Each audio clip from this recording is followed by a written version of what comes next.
मेरा नाम सोनिया है। मैं अंधेरी के पास के एक कस्बे की रहने वाली हूँ। उस वक्त मेरी उम्र 35 साल थी। मेरी एक बेटी थी जिसकी नाम नैना है। उम्र 14 साल थी और मेरे पति का नाम अवधेश था। वह प्राइवेट कंपनी में जॉब करते थे। मेरे पति को हमेशा से बेटे की ख्वाहिश थी, लेकिन जब मेरी बेटी पैदा हुई तो डॉक्टरों ने कहा कि अब मैं दोबारा मां नहीं बन सकती। बच्चे और मेरी जान बच गई थी, यही काफी था। मेरे पति ने सबके सामने कह दिया था कि अब यह दोनों मेरे किसी काम की नहीं है। मैंने जल्दी शादी इसलिए की थी कि मेरा बेटा होगा जो मेरा सहारा बनेगा, क्योंकि मेरा कोई भाई नहीं था। लेकिन इस औरत ने मेरी सारी उम्मीदें तोड़ दी। अब मैं इससे छुटकारा पाकर दूसरी शादी करूंगा। पर 14 साल हो गए, मेरे पति ने मुझे अभी तक नहीं छोड़ा। मेरे पति ने मुझे इसलिए नहीं छोड़ा क्योंकि वह जानता था कि उसे कोई अपनी बेटी का रिश्ता नहीं देगा। वह पूरे मोहल्ले और रिश्तेदारों में एक लापरवाह इंसान के तौर पर मशहूर था। उसने अपना जॉब भी छोड़ दिया था। मैं दूसरे के घरों में काम करके घर चलाती थी।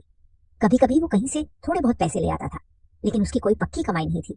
जाहिर है, अगर कोई अपनी बेटी देगा तो कमाई पूछेगा और यह भी देखेगा कि पहली पत्नी से तलाक क्यों लिया।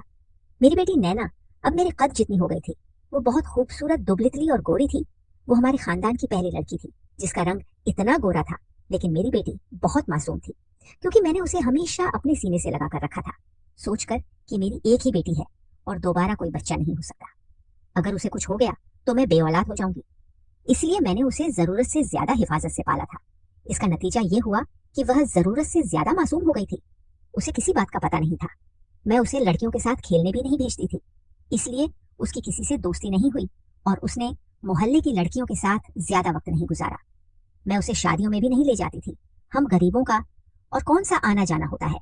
जब मेरी बेटी नैना थोड़ी बड़ी हो गई तो मेरे पति ने उसे बहुत प्यार करना शुरू कर दिया, जबकि पहले वह उसे दुत्कारता था और कहता था कि तेरी वजह से तूने अपनी माँ को बांझ बना दिया और मेरे बेटे इस दुनिया में आने से रह गए। मैं कहती थी कि इसमें मेरी बेटी का कोई कसूर नहीं था, लेकिन वह फिर भी उससे नफरत करता था, उसे ताने मारता था, उसे कहीं साथ नहीं ले जाता था और उसे अपनी बेटी नहीं मानता था। उसके सिर पर प्यार से कभी हाथ भी नहीं रखता था। लेकिन एक दिन मैं हैरान रह गई। वह मेरी बेटी के पास बैठा था और उससे बहुत प्यार से बात कर रहा था। कह रहा था कि तुम्हारे लिए क्या लेकर आऊंगा, मैं 4 दिनों के लिए शहर जा रहा हूँ। मेरी बेटी हैरान नजर आ रही थी। उसने कोई चीज बता दी और अपने कमरे में चली गई। मैंने अपने पति से कहा कि आजकल बहुत प्यार आ रहा है नैना पर। वह कहने लगा कि अब मुझे एहसास हो गया है कि यही हमारे बुढ़ापे का सहारा है। मैंने तेरे साथ नहीं, ऊपर वाले के साथ ज्यादती की थी। ये मेरी बेटी है और अब मैं इससे बहुत प्यार करूंगा। ये सुनकर मेरी आंखों में आंसू आ गए। मैंने उससे कहा कि अब तो बेटी बड़ी हो रही है, 3-4 साल में उसकी शादी हो जाएगी और फिर वो हमें छोड़कर चली जाएगी। लेकिन तुमने इतने साल बर्बाद कर दिए। कितनी प्यारी बच्ची थी। हमारी जब छोटी थी वह तुम्हारे पीछे पीछे जाती थी, तुम्हें पापा पापा कहती थी और तुमने उसे गोद में भी कभी नहीं लिया। इस पर मेरे पति की आंखों में भी आंसू आ गए। उसने कहा कि मैंने वाकई बहुत सारा वक्त बर्बाद कर दिया, लेकिन अभी भी देर नहीं हुई है। जब बेटी बहुत छोटी थी तो मैं उसे उसके पिता के साथ नहीं छोड़ती थी कि कहीं गुस्से में वह उसे नुकसान न पहुंचा दे। लेकिन अब मुझे यकीन हो गया था कि उसके दिल में सच में अपनी बेटी के लिए प्यार जाग गया है। आखिर वह उसका अपना बाप था, कोई सौतेला नहीं। हमारे दिन इसी तरह गुजरने लगे और बाप बेटी बहुत करीब आ गए। वे लम्हे जो इन्होंने एक दूसरे के साथ नहीं बिताए थे, अब बिता रहे थे। वह मेरी बेटी को अपने साथ बाजार भी ले जाता, उसके लिए तोहफे भी लेकर आता और खाने पीने की कोई ना कोई चीज जरूर ही लाता था। मुझे आजकल एक जगह नौकरी मिल गई थी। एक सेंटर था जहां मैं कपड़े सिलाई करती थी और एक सूट के साथ अच्छे पैसे मिल जाते थे। मैं घर में कपड़े सिलती थी तो घर के कामों में लग जाती थी, लेकिन सेंटर में दिमाग काम पर ही लगा रहता था। पहले मैंने यह काम करने से मना कर दिया था, लेकिन अब सोचा कि पति घर में है, मेरी बेटी का ख्याल रखेगा। जवान बच्ची को घर में अकेला छोड़कर नहीं जा सकती थी। लेकिन अब घर के हालात कुछ और ही थे, इसलिए मैंने सोचा कि मैं यह काम कर लेती हूँ और रोज काम पर जाने लगी।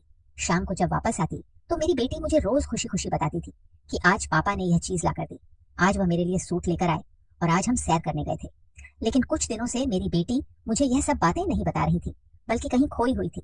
मैंने कहा कि आजकल पापा के साथ बाहर क्यों नहीं जाती हूँ, तो कहने लगी कि जाती हूँ। मैंने कहा कि फिर मुझे क्यों नहीं बताती कि दिन भर क्या किया, मैं तो काम ही करती रह जाती हूँ। तुम दोनों के मजे हैं, मुझे बताया करो, कम से कम मैं सुनकर ही खुश हो जाया करूंगी। मैं अपनी बेटी से मुस्कुराकर बात कर रही थी क्योंकि मैं उसके लिए खुश थी, लेकिन वह बिल्कुल भी खुश नजर नहीं आ रही थी। फिर मेरी बेटी बीमार रहने लगी। कभी कहती मेरी कमर में दर्द है तो कभी कहती मेरी पैरों में दर्द है।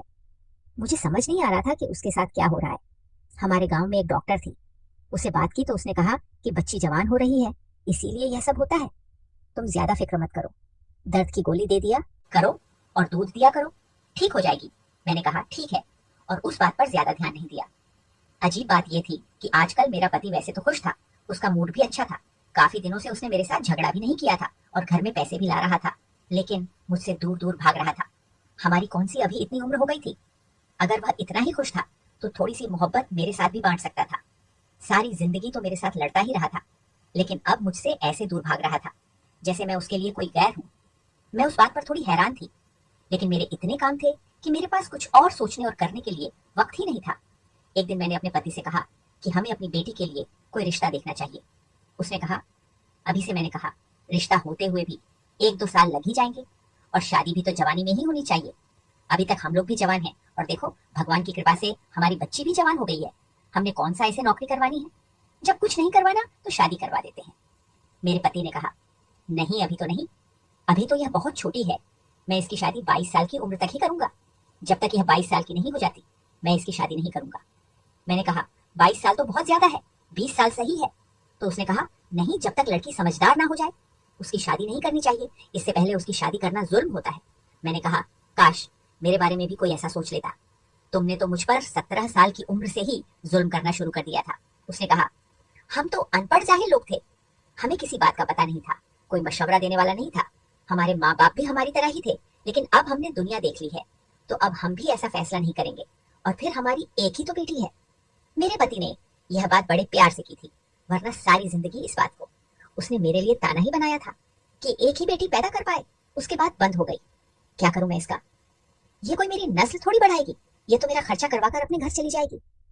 बहुत दिल दुखाया था मेरे पति ने मेरा, लेकिन मैंने उसे फिर भी माफ कर दिया था, ये सोचकर कि वह मेरी बेटी का बाप है। लेकिन मुझे यह नहीं पता था कि एक दिन वह कुछ ऐसा कर बैठेगा कि मैं उसे माफ नहीं कर पाऊंगी। एक दिन मुझे मेरी बेटी की तबीयत सुबह से ही कुछ ठीक नहीं लग रही थी, और फिर ऐसा हुआ कि वह दोपहर तक बेहोश हो गई। मैं उसे डॉक्टर के पास ले गई, तो डॉक्टर ने ऐसी बात बताई कि सुनकर मैं हैरान हो गई। मैंने कहा, मेरी बेटी ऐसी बिल्कुल भी नहीं है। उसने कहा, आपकी बेटी के साथ वही हो रहा है जो नहीं होना चाहिए।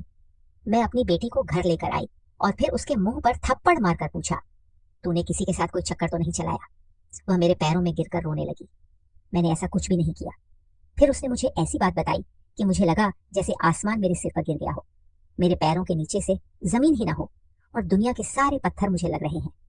मेरी आंखें भर गई। मैंने अपने आप को कमरे में बंद कर लिया और 3 घंटे के बाद बाहर निकली और बेटी से पूछा, झूठ तो नहीं बोल रही? उसने कहा, सच बोल रही हूँ मम्मी, मेरी बात का यकीन कीजिए। फिर रात को मैंने अपनी बेटी को अपने कमरे में सुलाना शुरू कर दिया। मेरे पति ने कहा, उसको यहाँ क्यों सुलाया है?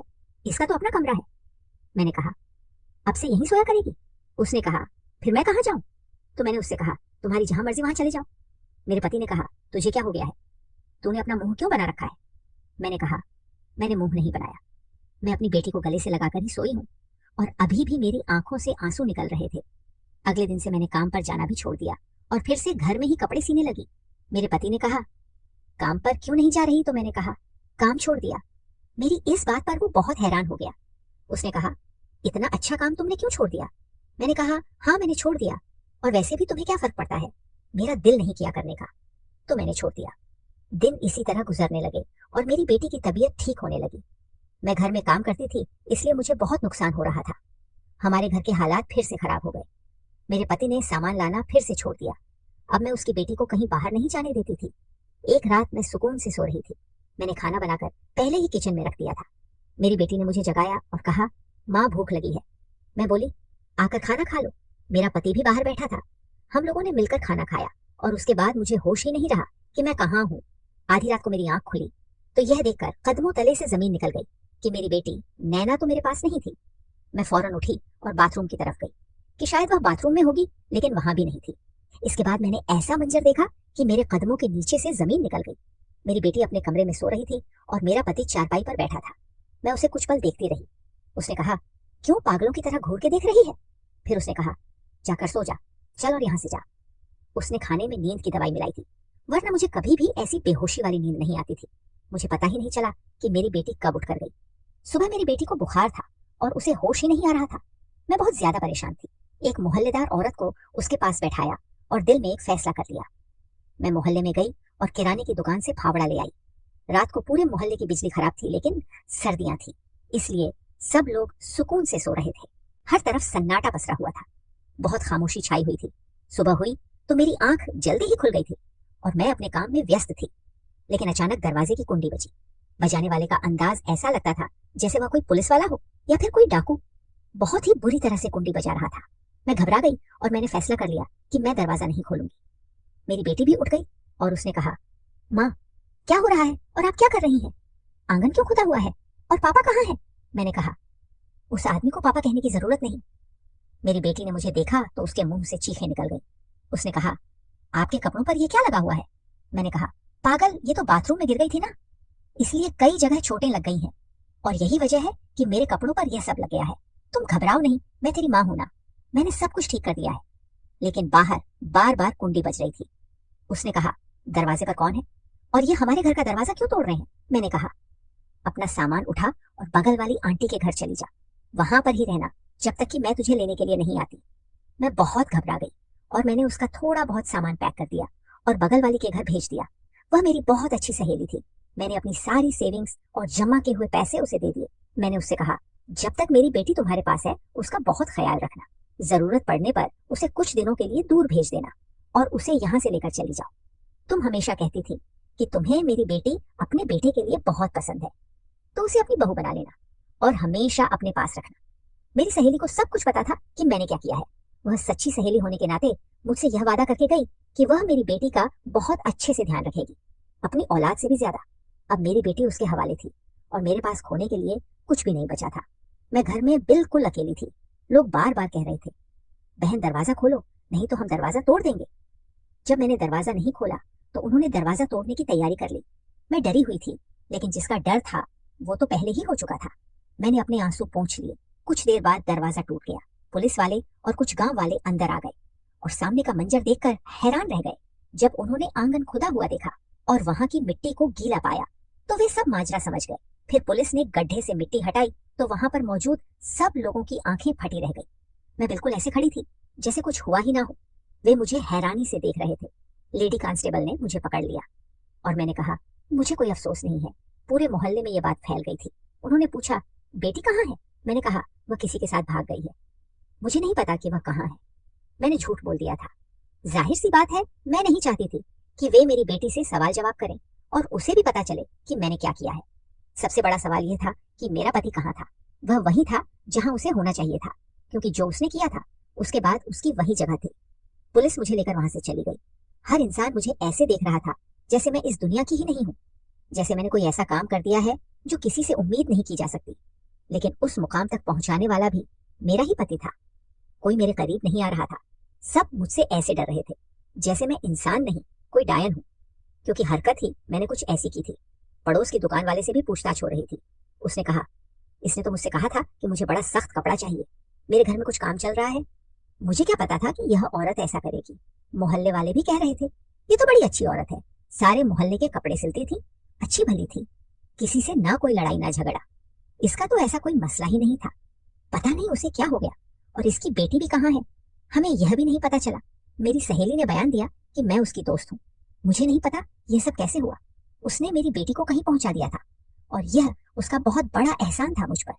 इसके बाद मुझसे एक मीडिया वाली लड़की ने बहुत प्यार से पूछा, आपने ऐसा क्यों किया? अपने ही पति को मारकर उसे घड़े में दबाकर आपको क्या मिला? लेकिन मैं बोल पड़ी, कोई भी औरत ऐसा क्यों करेगी भला? तुम तो पढ़ी लिखी हो, तुम्हें तो पता होगा कि कोई इस मुकाम तक कैसे पहुंचता है। वह इंसान इसी काबिल था और मैंने कसम खाई थी कि उसका यही अंजाम करूंगी, क्योंकि वह अपनी बेटी के साथ गलत संबंध बनाता था, मेरी बेटी के साथ गंदी हरकतें करता था।